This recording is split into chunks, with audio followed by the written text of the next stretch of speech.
Bonjour, épisode numéro 9. Alors là, je voulais vous parler des... Ouais, allez prendre votre douche, les gars, allez-y.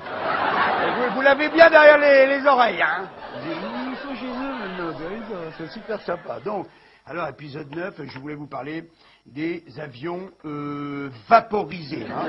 Vaporisés, ça, tu vois, très troublant quand même, parce que celui du Pentagone, je vous l'ai déjà raconté. Il rentre dans un trou de 4,50 m. Alors attention, il y a des petits malins qui disent, si, il y a un moteur, c'est vrai, on voit un moteur de 70 cm de diamètre, c'est pas du tout un moteur de 755, et un morceau de tôle sur la pelouse intacte du reste, qu'on n'identifie pas non plus comme appartenant à un Boeing 757. Le reste, vaporisé. Alors, le deuxième qui est vaporisé, dans l'histoire de l'aviation, c'est le vol 93, c'est celui de Chanceville. Alors là, tu vois, j'ai la photo, pareil, tu racontes pas de conneries.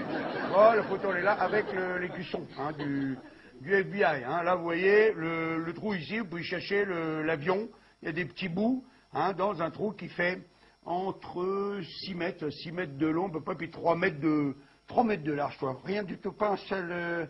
Pareil, pas de basket, pas de siège, pas d'aile, pas de queue, rien du tout. Ça, alors là, je vous montre par exemple en 2003, pour vous donner un exemple, en 2003, ça, c'est la navette spatiale qui rentre dans l'atmosphère. Alors là, vous voyez, ils ont reconstitué la navette, vous voyez, des tonnes de débris. Là, voilà, par exemple, le train d'atterrissage, tout ça. La navette, elle a explosé, celle-là, à 67 km de la Terre. Des débris sur des centaines. Mais là, on retrouve plein de débris, puis là, on retrouve pas de débris, quoi.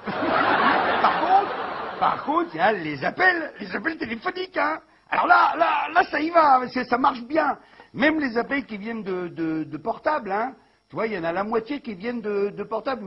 Normalement, c'est pas possible, on peut pas téléphoner, tu vois. Au-dessus de 2000 mètres, ça passe pas, là. Il y a des conversations de 4 minutes. Tu vois, ou par exemple, le mec, il appelle sa mère, tu vois, et puis il dit, allô, maman, et là, il donne son nom et son prénom. Imagine, par exemple, j'appelle ma mère qui est au ciel, vraiment, pour le coup, et je dis, allô, bonjour, maman, c'est Jean-Marie Bigard qui te parle. Tu me crois, maman? Parce que le mec, il dit, tu me crois, maman? Extraordinaire, Alors, donc là, je vais paumer mon micro, je vais pouvoir vous dire tout simplement, eh bien, l'épisode suivant.